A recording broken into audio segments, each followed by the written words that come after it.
ഒരു അരിപ്പൂരി. സാധാരണ നമ്മൾ പൂരി ഉണ്ടാക്കുന്നത് ഗോതമ്പ് മാവും മൈദയും ഒക്കെ ഉപയോഗിച്ചിട്ടല്ലേ. എന്നാൽ നമുക്ക് അരിപ്പൊടി കൊണ്ട് ഒരു പൂരി ഉണ്ടാക്കിയല്ലോ. ഇത് സാധാരണ അരിപ്പൊടി കൊണ്ടല്ല കേട്ടോ ഉണ്ടാക്കുന്നത്, നമ്മുടെ സ്വന്തം പുട്ടുപൊടി കൊണ്ട് ഉണ്ടാക്കുന്ന ഒരു അരിപ്പൂരിയുടെ റെസിപ്പിയാണ് ഇത്.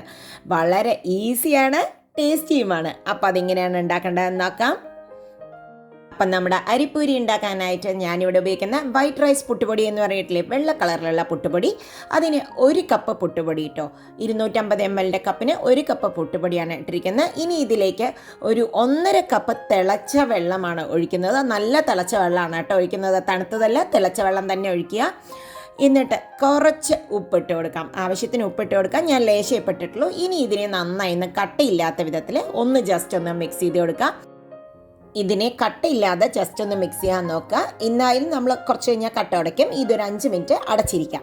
ഇനി ഇതിലേക്ക് ഞാൻ ആഡ് ചെയ്യാൻ പോകുന്നത് ഒരു 1/4 കപ്പ് തേങ്ങയും ഒരു 10 ചുവന്നുള്ളി ഇട്ടോ. ചുവന്നുള്ളി ഇടുമ്പോഴാണ് ഫ്ലേവർ. ഒരു 1/2 ടീസ്പൂണോളം പെരിഞ്ചീരകവും ഇട്ട് കൊടുക്കാം. എന്നിട്ട് ഇതിനെ നമുക്കൊന്ന് ചതച്ചെടുത്തിട്ട് വരാം. ഞാൻ അരച്ച പോലെ തന്നെ എടുത്തിട്ടുണ്ട് കേട്ടോ. ലേശം ചുടുവെള്ളം ഒഴിച്ചിട്ടാണ് ഞാൻ അരച്ചത്, പച്ചവെള്ളമല്ല. 1 ടീസ്പൂൺ ചുടുവെള്ളം ഒഴിച്ചിട്ട് അരച്ചെടുത്തിട്ടുണ്ട്. കണ്ടോ, നമ്മുടെ മാവ് ഇപ്പം നല്ല കട്ടിയായിട്ടുണ്ട്. ഇനി ഇതിനെ ഒന്ന് കറക്റ്റ് ചെയ്യാനാണ് അതിലേക്ക് നമ്മുടെ ഈ തേങ്ങ അരച്ചിട്ടുള്ളത്, ചതച്ചിട്ടുള്ള തേങ്ങ ഇട്ട് കൊടുക്കാം. തേങ്ങയുടെ കൂട്ടിന് ഞാൻ ചതയ്ക്കുമ്പോൾ 1 ടേബിൾ സ്പൂൺ തിളച്ച വെള്ളമാണ് ഒഴിച്ചത്. എന്നിട്ടാണ് അത് അരച്ചെടുത്തിരിക്കുന്നത്. ഇനി ഇതിനെ നന്നായി ഒന്ന് മിക്സ് ചെയ്യാം. നമുക്ക് ഉപ്പ് പോരായെങ്കിൽ ഉപ്പിടാൻ മടിക്കേണ്ട ആവശ്യമില്ല. ഉപ്പൊന്ന് നോക്കണം ഇത് കഴിഞ്ഞിട്ട്. ഒട്ടും കട്ട പാടില്ല കേട്ടോ. അപ്പോൾ ഇതേപോലെ ഒരു വലിയൊരു ഇതിലേക്ക്, ഒരു പ്ലേസിലേക്കോ അല്ലെങ്കിൽ വലിയൊരു പ്ലേറ്റിലേക്കോ നിങ്ങൾക്ക് ഇട്ട് കൊടുക്കാം. എന്നിട്ട് നന്നായിട്ട് കൈകൊണ്ട് തന്നെ യോജിപ്പിക്കുക. എല്ലാം കട്ടയുണ്ടെങ്കിൽ ഉടയ്ക്കണം. നന്നായിട്ട് കട്ടയൊന്നും ഇല്ലാത്ത വിധത്തിൽ ഈ മാവിനെ കുഴച്ചെടുക്കണം കേട്ടോ. ഇത് നമ്മുടെ നെയ്പത്തലിൻ്റെ സെയിം ടേസ്റ്റാണ് വരിക. നെയ്പത്തൽ ഇനി നിങ്ങൾ പുഴുങ്ങലരി അരച്ച് പൊടിച്ച് ഒന്നും ബുദ്ധിമുട്ടേണ്ട ആവശ്യമില്ല.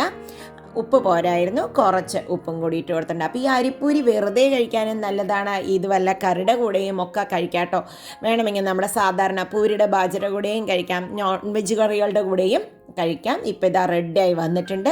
ഇനി അതിലേക്ക് 1 ടീസ്പൂണോളം ഞാൻ വെളിച്ചെണ്ണയും കൂടി ഒഴിച്ച് ജസ്റ്റ് ഒന്ന് റോൾ ചെയ്തെടുക്കുന്നു എന്ന് മാത്രം കേട്ടോ. ഒട്ടും കട്ടയില്ല ഈ മാവിൽ.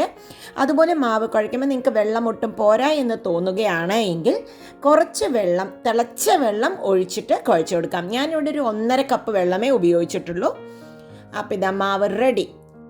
ഇനി മാവിനെ ഇതേമാതിരി ഉരുട്ടിയെടുക്കുക. കയ്യിൽ കുറച്ച് എണ്ണ ആക്കിയിട്ട് കൈകൊണ്ട്, ചെറിയ പൂരിയാണ് ഞാൻ ഉണ്ടാക്കുന്നത്, അതുകൊണ്ട് കൈകൊണ്ട് ഇങ്ങനെ അമർത്തുകയാണ് ചെയ്യണം. അതല്ല നിങ്ങൾക്ക് വലിയ പൂരിയാണ് വേണ്ടത് എങ്കിൽ പ്ലാസ്റ്റിക് ഷീറ്റിൽ എണ്ണ തേച്ച് കൈകൊണ്ട് അമർത്തി കൊടുക്കാം. ഇത് കുറച്ചൊരു തിക്കായിട്ടുള്ള പൂരി ആയിരിക്കണം ഉണ്ടാക്കേണ്ടത്. തിന്നായ ഇത് നന്നാവില്ല. കണ്ടോ, നല്ല തിക്കായിട്ടാണ് ഇതുണ്ടാക്കേണ്ടത്. കനമില്ലെങ്കിൽ ഇത് നന്നായി വരില്ല കേട്ടോ. ഇനി നന്നായി ചൂടായ എണ്ണയിലേക്ക് നമുക്ക് ഇട്ട് കൊടുക്കാം. ഞാൻ ചെറിയ പൂരി ആയതുകൊണ്ട് 2 എണ്ണം ഇട്ട് കൊടുക്കേണ്ടത്. ഇനി ഇതിനെ മീഡിയം ടെമ്പറേച്ചറിൽ വെച്ചിട്ട് വേണം ഉണ്ടാക്കിയെടുക്കാൻ. ഭയങ്കര ഹൈയും ആവരുത്, ഭയങ്കര ലോവും ആവരുത്. മെല്ലെ ഒരു 2 മിനിറ്റ് 3 കഴിഞ്ഞിട്ട് മാത്രം മാറ്റിയെടുക്കുക. 2-3 സെക്കൻഡ് കഴിഞ്ഞിട്ട് മറച്ചിടുക. ഇടയ്ക്കൊന്ന് അമർത്തി കൊടുത്തു കഴിഞ്ഞാൽ ഇതാ നമ്മുടെ പൂരിയുടെ മുകൾ ഭാഗം ഇതുമാതിരി ഇങ്ങനെ പൊന്തി വരും കേട്ടോ. നമ്മുടെ സാധാരണ പൂരിയുടെ പോലെ തന്നെ നന്നായി പൊന്തി വരും. വലിയ പൂരിയാണ് ഉണ്ടാക്കണമെങ്കിൽ നിങ്ങൾക്ക് ഒരു പ്ലാസ്റ്റിക് പേപ്പറിൽ കുറച്ച് എണ്ണ തേച്ചിട്ട് കൈകൊണ്ട് വലുതായിട്ട് പരത്തിയെടുക്കാം. ഇത് കൈകൊണ്ട് മാത്രമേ പരത്താൻ പറ്റുള്ളൂ.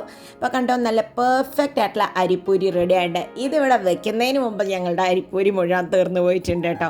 കണ്ടോ, നല്ല ഗോൾഡൻ കളറിൽ ആയിട്ടുണ്ട്. ഞാനിതൊന്ന് തുറന്ന് കാണിച്ചു തരാം. കണ്ടോ, ഉള്ളൊക്കെ 2 സൈഡും ഉണ്ട്. ഉള്ളത്തെ മാവ് പോലെയല്ല, അതും നല്ല ടേസ്റ്റ് ഉണ്ട് കേട്ടോ. അപ്പോൾ നിങ്ങൾക്ക് 10 മിനിറ്റ് കൊണ്ട് ഒരു അടിപൊളി അരിപ്പൂരി ഉണ്ടാക്കി നോക്കി അഭിപ്രായങ്ങൾ അറിയിക്കാൻ മറക്കരുത്. വീണ്ടും അടുത്ത വീഡിയോയിൽ കാണാം. Bye, thank U.